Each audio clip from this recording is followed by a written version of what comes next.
নমস্কার সবাইকে স্বাগত বন্ধুরা। আজকে আমাদের ভয়ের ঘটনা অফিসিয়াল চ্যানেলের প্রথম ভিডিও। আশা করি আপনাদের সবাইয়ের খুব ভালো লাগবে। তাছাড়াও সবাইকে হ্যাপি নিউ ইয়ার। নতুন বছরের নতুন যাত্রা শুরু হচ্ছে এখন থেকে। আশা করি আপনারা সবাই আমাদের পাশে থাকবেন। চলুন বেশি দেরি না করে শুরু করা যাক আজকের নতুন ঘটনা। তাহলে আপনাদের পরিচয় করানো হবে এখন ঘটনা নয়, বাস্তবিকতার সঙ্গে। আমার নাম সীমা। আমি কোলপুকুর নামে একটি ছোট্ট গ্রামে থাকি। কাজের সূত্রে কলকাতায় রোজ আমার যাতায়াত চলে।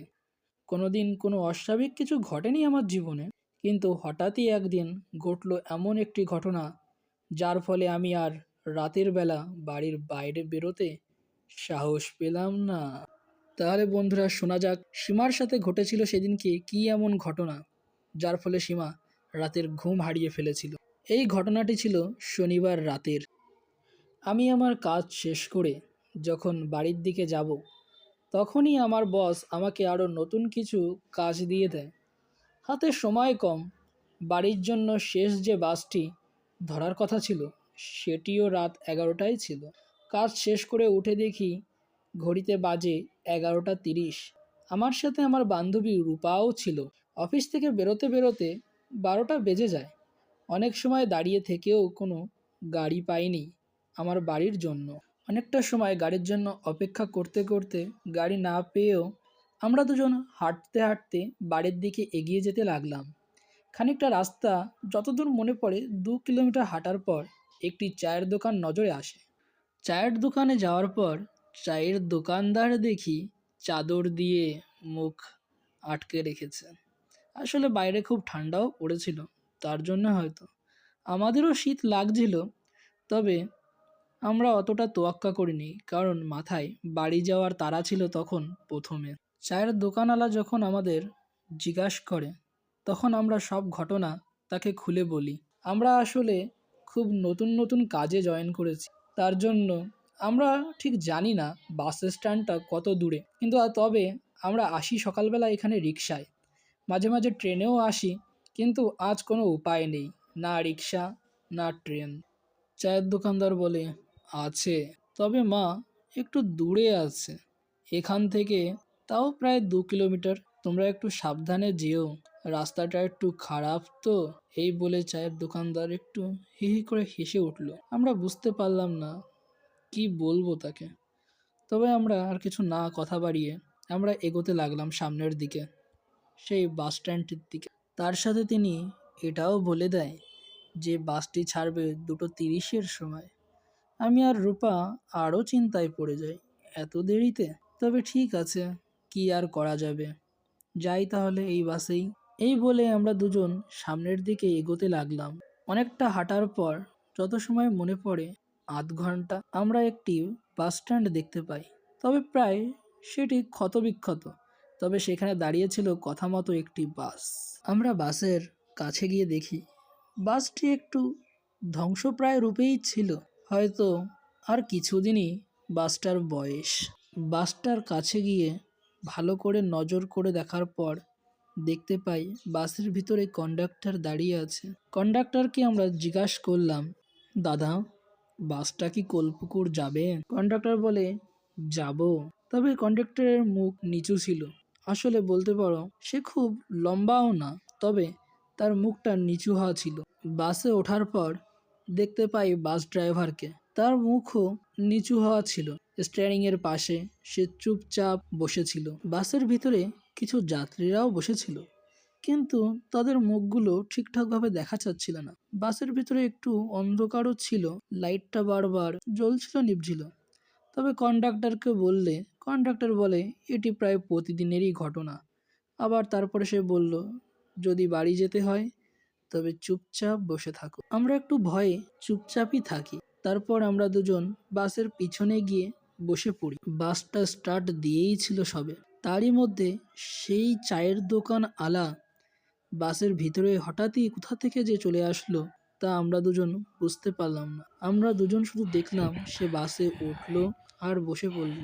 তবে এত তাড়াতাড়ি কেউ এই বাস স্ট্যান্ড পর্যন্ত আসতে পারে তা আমার বিশ্বাস হয় না, কারণ আমরা চলতে চলতে মাঝের মধ্যে পিছন দিকেও তাকিয়েছিলাম, তবুও সেই চায়ের দোকানওয়ালাকে দেখতে পাইনি। তারপর চিন্তা করলাম হয়তো কারোর গাড়িতে বা কিছুতে এসেছে, তবে সে গাড়িতে আসলে পুরো যাত্রাটা গাড়িতেই করতে পারতো, বাসে আসলো কেন? তবে অত মাথা না ঘাটিয়ে আমরা দুজন নিজের কাজে মন দিলাম। রূপালী খানিকটা সময় যাওয়ার পরই ঘুমিয়ে পড়ল আমার কাঁধে মাথা দিয়ে। আমিও বাইরের দিকে জানলাটা খুলে হাওয়া খেতে লাগলাম। বেশ সুন্দর হাওয়া দিচ্ছিল। আশেপাশে জুনি পোকার ডাক, ঘাস ফড়িংয়ের ডাক গুজগুজ করছিল। তবে একটা শান্ত নীরবতাও ছিল। একটু পরে আমাদের মাথার উপরে থাকা লাইটটা একটু বেশি ব্লিঙ্ক করছিল। হঠাৎই সেটা আরও বেড়ে যায়। করতে করতে হঠাৎই একটা সময় পরে সেটা বাস্ট হয়ে যায়। আমরা ভয় পেয়ে দুজন দুজনকে জড়িয়ে ধরলাম। আমি এই ব্যাপারে কন্ডাক্টরের কাছে বলতে গেলাম। কন্ডাক্টর তখন আমাকে এই বলে জানালো যে, বেশি কথা বলিস না মেয়ে, তুই যেখানে যেতে চাস সেখানে আর পৌঁছাতে পারবি না, কিন্তু চুপচাপ নিজের জায়গায় গিয়ে বস। এই কথা শুনে রূপা একটু ঘাবড়ে যায় এবং নিচের দিকে তাকিয়ে ফেরত আসতে যাবে। ঠিক সেই সময় রূপা কন্ডাক্টরের পায়ের দিকে তাকায়। সে দেখতে পায় তার এক পা অন্ধকারে দেখা যাচ্ছে না, আর এক পা উল্টো। সেই পাও আবার কিরকম, সে পায়ের উপর পুরো ঝলসে গেছে। দেখে মনে হচ্ছে আগুনে পুড়ে গেছে বা কোনো দুর্ঘটনা ঘটেছে। আমি ওসব চিন্তা না করে আমি সীমার পাশে এসে বসি। সীমাকে বলার পর সীমা প্রথমে বিশ্বাস করতে পারলো না, তারপর নিজেও একটু উকি মেরে ভালো করে লক্ষ্য করলো কন্ডাক্টরের পায়ের দিকে। সে একটু ঘাবড়ে যায়। তারপরে আমরা দুজন চুপচাপ নিজের জায়গায় বসে। আমার বুকটা আস্তে আস্তে কাঁপতে থাকে। তার আগে এরকম কিছু ঘটেনি কোনো সময় আমার সাথে। আমি বসে বসে রূপার বুকের আওয়াজও শুনতে পাচ্ছি। আমি রূপাকে কোনো প্রশ্ন করিনি। আমি চিন্তা করছিলাম, রূপাকে যদি বলি, রূপা সেই চিন্তায় আরো বেশি ঘাবড়াবে। এর থেকে ভালো ও যা দেখেছে ওর মতো চুপচাপ থাকুক, আমিও আমার মতো চুপচাপ থাকি। বাস চলতে চলতে প্রায় 4 কিলোমিটার মতো এগোলো। তখনই আমি জানলার ধারের কাছ থেকে দেখতে পাই কে যেন বাসের বাইরে ও পিছনে বারবার আসছে। এই দেখে আমি রূপাকে ডাকি, কারণ আমি একটু ভয় পেয়ে গিয়েছিলাম। তার জন্যই আমি রূপাকে ডাকার চেষ্টা করছি, কিন্তু রূপা তো ঘুমের জগতে, সে দিচ্ছে না কোনো সাড়া আমার আওয়াজের। রূপাকে জোরে জোরে ডাকার পরেও রূপা দেখি ঘুমের থেকে ওঠে না। আমি আর একবার বাসের জানলা দিয়ে পিছন দিকে তাকালাম, দেখি কেউ আসছে নাকি। তখনও দেখি সেই হিংস্র জন্তুর মতো দেখতে লোমসাদা প্রাণী দৌড়াচ্ছে বাসের পিছন পিছন। কন্ডাক্টরকে ডাকতে সাহস হচ্ছিল না, তাই আমার সামনে যারা এত সময় মাথা নিচু করে বসেছিল তাদের মধ্যে একজনকে ডাকতে গিয়ে দেখি সে মাথা উঁচু করলো। আস্তে আস্তে মাথাটা উঁচু করলে দেখা যায় কি বিকৃত সেই মুখ। আমি ওই দেখে আরো চিৎকার করতে থাকি, আর বাসে বাকি যত লোক ছিল তারা সবাই ওইভাবে মাথা তুলে আমার দিকে আস্তে আস্তে তাকাতে লাগলো। এরই মধ্যে আমার বান্ধবী রূপালী ঘুম থেকে উঠে যায়। সেও সবার চেহারা দেখে এত ভয় পেয়ে গেছে যে সে কান্না শুরু করে দিয়েছে। আমরা কন্ডাক্টরকে ধাক্কা দিয়ে বাস ড্রাইভারের কাছে গিয়ে বাস থামাতে বললে বাস ড্রাইভার আমাদের দিকে মুখ ঘোরায়, আর সেই মুখ থেকে ঝরছে লালাযুক্ত রক্ত, আর মুখে তার গায়ের থেকে বেরোচ্ছিল মাংস পোড়া গন্ধ। ইতিমধ্যে সেই চায়ের দোকানওয়ালা লোকটি আমার কাছে এসে বলে, তাহলে তোরা ফেঁসেই গেলি আমার চালে, এবার তোদের কেউ বাঁচাতে পারবে না। অনেক দিন অপেক্ষা করছিলাম তোদের মতো কাউকে। আমি অনেক দিন ধরে রক্ত খাইনি রে, আয় আমার তৃষ্ণা মেটা তোরা। এই বলে চাওয়ালা আমার গায়ে চড়ে লাফ দেয়। ইতিমধ্যে চাওয়ালার মুখও বাকি প্রেতাত্মাদের মতো বদলে গিয়েছে। আমার বান্ধবী কোনো রকমে আমাকে ধাক্কা দিয়ে সরিয়ে নেয়, কিন্তু নিজের হাতে সেই প্রেতাত্মার একটা আঁচড় খেয়ে যায়। তার ফলে রূপার হাত থেকে বেরোচ্ছিল অঝরে রক্ত।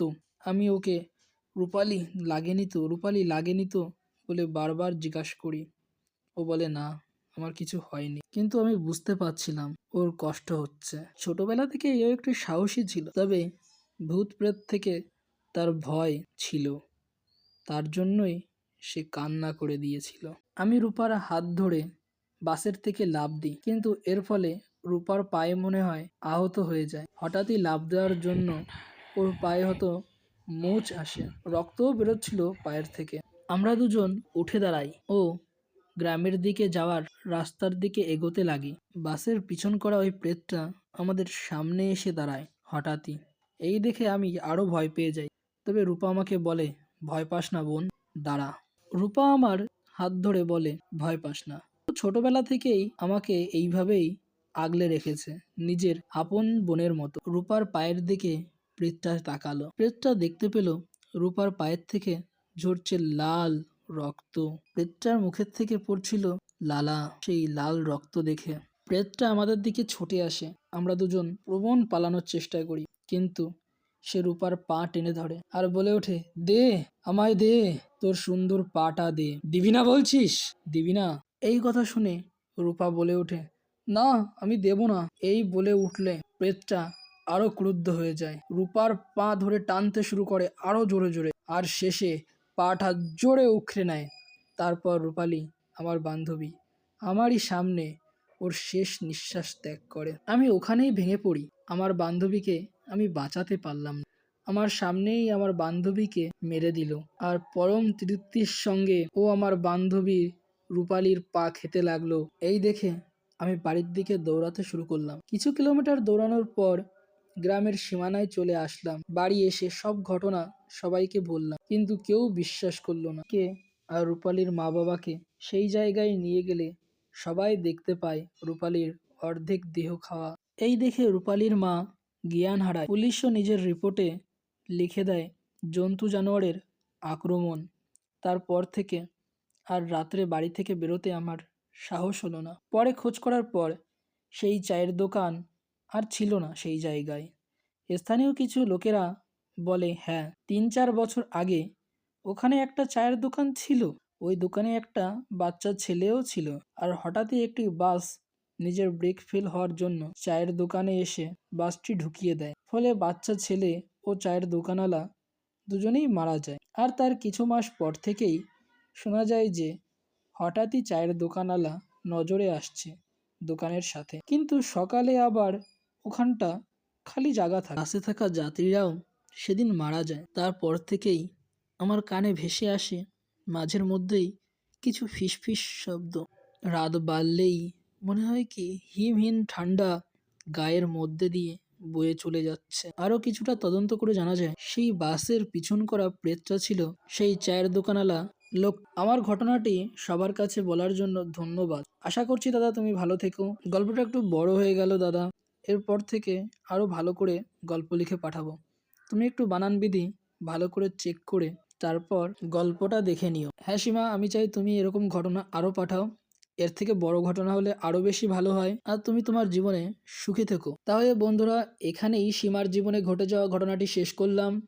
তোমাদের কেমন লাগলো ঘটনাটা আমাদের অবশ্যই কমেন্ট করে জানাও, আর অবশ্যই মনে করে লাইক, শেয়ার, সাবস্ক্রাইব করে দিও। তাহলে আজকে এখানেই শেষ করছি। পরের দিন ফিরে আসবো আবার নতুন কোনো ঘটনা নিয়ে। মনে রাখবে, এখানে ঘটনা নয়, বাস্তবিকতার সঙ্গে পরিচয় করানো হয়।